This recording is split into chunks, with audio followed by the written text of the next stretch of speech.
Can you embody two opposite archetypes, like that of a heroic conqueror as well as a loving saint? Nietzsche, the great critic of Christianity and prophet of the Übermensch, seems completely opposed to the way of Christ.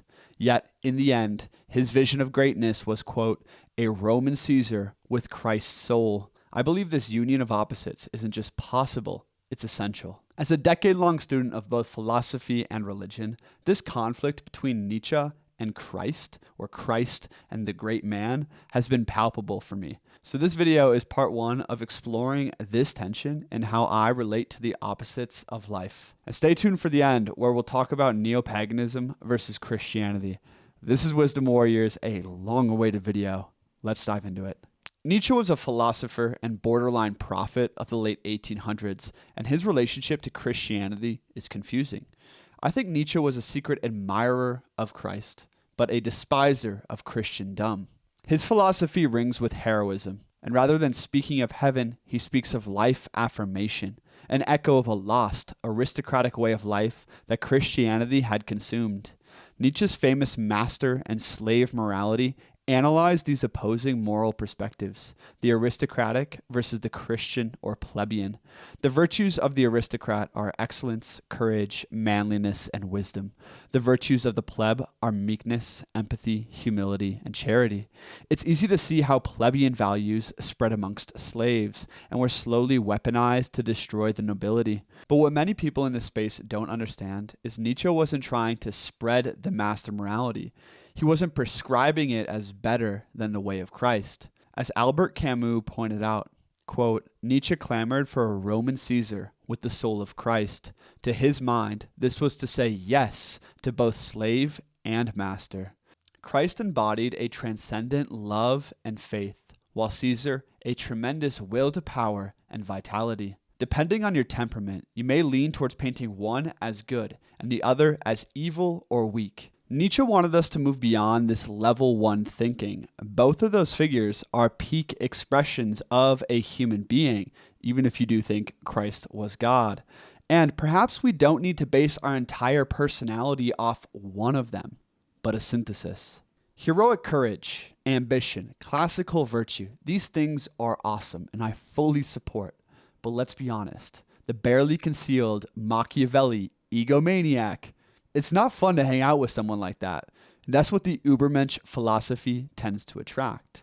This serious masculinity and this serious philosophy of growth that is spreading on the internet, it kind of misses the point in some ways. On the other side, care and empathy and selflessness, they're beautiful, they're needed. But the one love hippie or the one love pure heart Christian are equally immature. I respect people who have a single strong virtue, like the will of Caesar or the compassion of Christ. But I admire people who have integrated the shadow of that virtue, and they hold contradiction. They have conviction and humility. They have power and empathy. This is the goal of becoming an integrated man. For instance, some find Nietzsche and they say, Eureka, the will to power. That's it. Or they find stoicism and chase indifference. Or they find the way of Christ and they devote themselves to faith and piety. If something resonates with your soul, absolutely follow it all the way. See where it leads. But just recognize that every truth has a shadow and we all have blind spots. Shall I be a pagan, a Christian? Should I follow Nietzsche's Zarathustra or the Tao? These questions have haunted me for years. And to that, I say good. I've explored many philosophies along my journey, but as I progress, I realize that no single one of them contains all of me. Hence, they must evolve and I evolve. Your ego, like mine, will try to define itself by the models it sees in the world, and it will stumble upon fierce convictions and philosophies. Fabulous. But recognize these explorations should serve to reveal the truth of your nature. You are here to combine opposites into something new, not to imitate. I've always wrestled with opposites in my nature. Ambition versus peace. The yang versus the yin.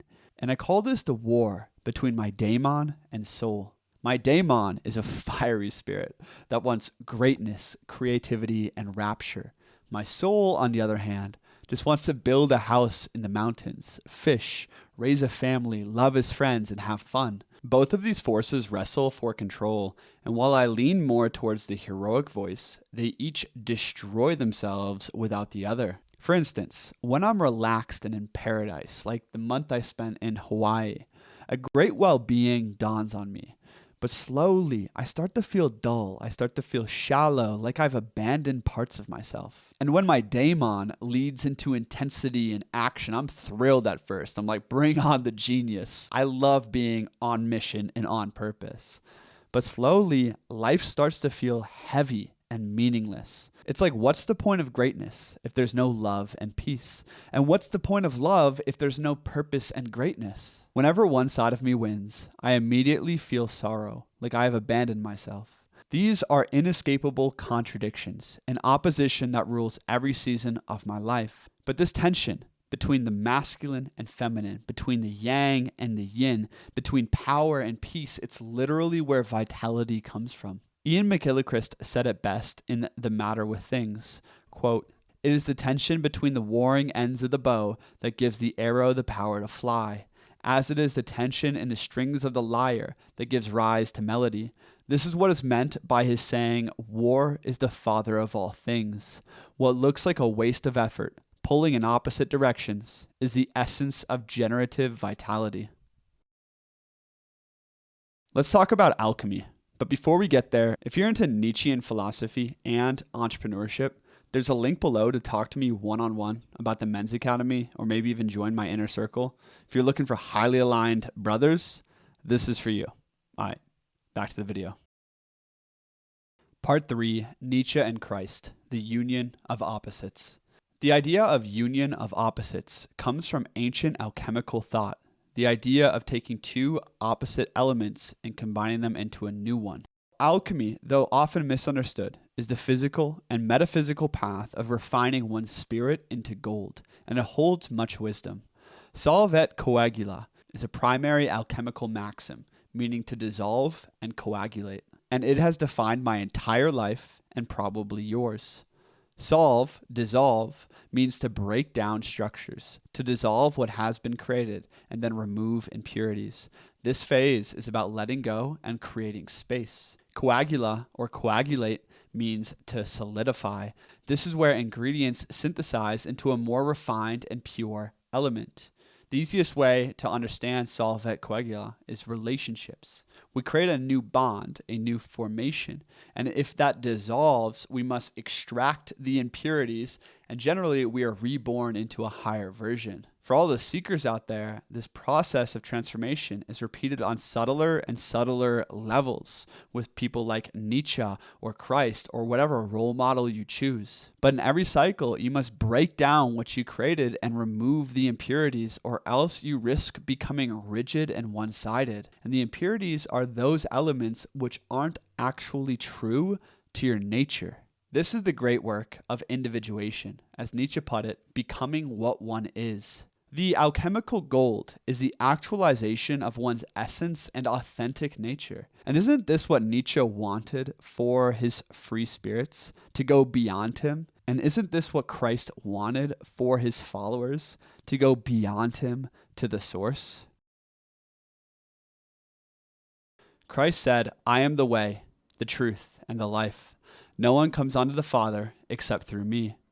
I think this biblical line is very misunderstood and blocks most Christians from expanding into greater virtue. So hear me out. What if Jesus the man didn't say that? What if Christ did? And Christ, or the Christos, look it up, is the metaphysical link to God. And that means you don't need to worship the historical man, but rather the source of transcendence that Jesus was pointing to. Quote, "If you bring forth what is within you, what is within you will save you. If you do not bring forth what is within you, what is within you will destroy you." Christ spoke those heretical lines in the Gospel of Thomas, and I think this is something that both pagans and Christians can agree on, is we're here to bring forth our authentic essence, to actualize our divine nature. And I think that reducing Christ to this historical man that embodied Christ is missing the point of actualizing the Christic impulse inside of you. And anyone who has read Gnostic or Hermetic texts understands that the ancient form of Christianity was much more concerned with the personal relationship to God through knowledge, which isn't that dissimilar to paganism.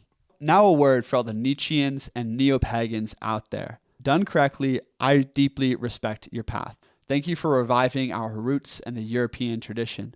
But I also notice this pendulum swing within young men, away from this weak and decrepit culture towards this full affirmation of ambition, power, strength, and beauty. And I love these values, right? But elitism is a turnoff. And also, heartlessness makes life cold. In the end, you will die. And within a year or 10,000 years, you'll be totally forgotten. And the rest of eternity will continue on. What matters here on earth?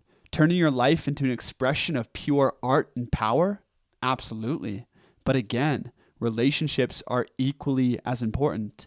Nietzsche's ideas are beautifully dangerous because they liberate the ego from dogma, but beware of ego disconnected from your heart. In my mind, a big, permeable ego is the goal. It's the pinnacle of pride and humility that makes someone great, because either of those alone are worse than nothing. The mind, the heart, and the will, these don't exist in a vacuum, and they must be brought into harmony with each other. This is the classical virtue of justice. Now, don't get me wrong, be extreme, slay dragons like Thor, or become a monk of Christ. But at the end of the day, evolve, grow. Don't be a midwit that's just following dogma or party affiliations. Unify opposites into your own way. Become a heart-centered conqueror. That's my 2 cents, what I've learned on my journey. This is my playlist on Nietzsche right here. You can click this and come to the Men's Academy. Come find your brothers, my friends. Let's build something awesome. Link below. Peace.